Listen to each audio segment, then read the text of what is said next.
to make a vinegar of the stalk, and that's another way to work with shiitake.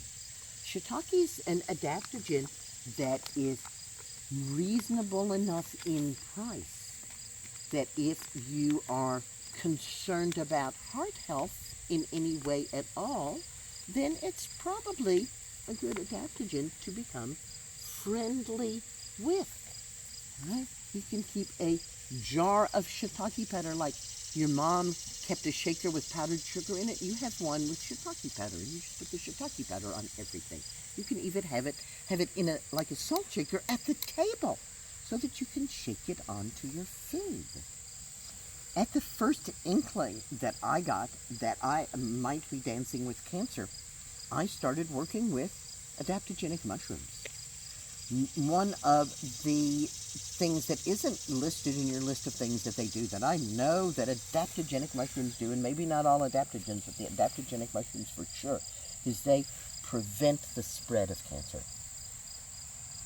So my advice to myself and to everyone else is, as soon as you are dancing with cancer, as soon as you have that diagnosis, but you know what? As soon as you go for the biopsy, as soon as you think you should go for the biopsy, start getting adaptogenic mushrooms into your diet on a daily basis.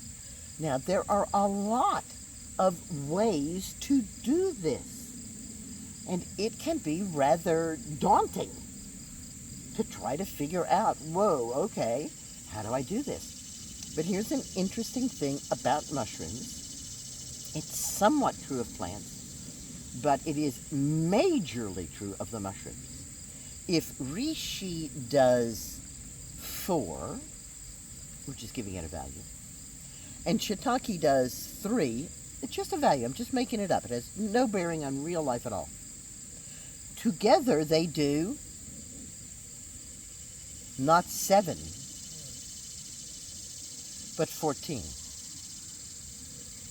There is an exponential increase in the effectiveness of adaptogenic mushrooms, especially against cancer and against cancer metastasis, when they are used together. We have trials of individual mushrooms, and they work. We have a trial of just turkey tail, and it works without a doubt. But you add reishi or shiitake to the turkey tail, it works better. And not just an additive amount, but a geometric amount. So I decided what I wanted to do was to get any mushroom blends that I could. And my favorite mushroom blend is My Community. This is My Community 17 mushroom blend powder. And it's just as easy to use as that shiitake powder. It's empty because I've consumed all of it. I can't even tell you how many of these jars I went through. I got a wholesale account with them because I was buying as much as a store would buy. Just eat the stuff, Susan. And the primary way that I ate this was that I measured out a teaspoonful, and then I wet it down with the tinctures that I was taking until it was like chocolate frosting, and then I spread it on a chocolate cookie and ate it. Yummy. Reishi is bitter. No matter how you cut it, no matter how chocolatey that cookie is, Reishi's bitter. You know you're eating reishi.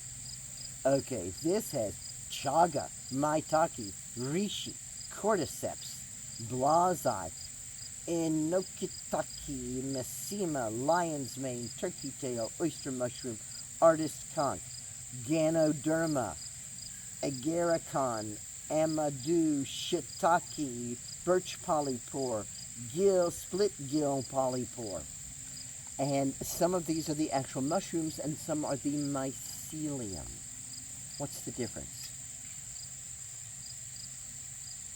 Mycelium is under the ground. And The plant. is in the body. The mycelium is the plant. The mushroom is the Fruit. fruit of the plant. So the mycelium is the apple tree, and the mushroom is the apple. Now, Paul Stamets, Host Defense Mushroom, right? His business, Paul Stamets, and he is a scientist, believes that it is more earth-friendly to use mycelium when you're growing the mushrooms. So he uses mushrooms and mycelium.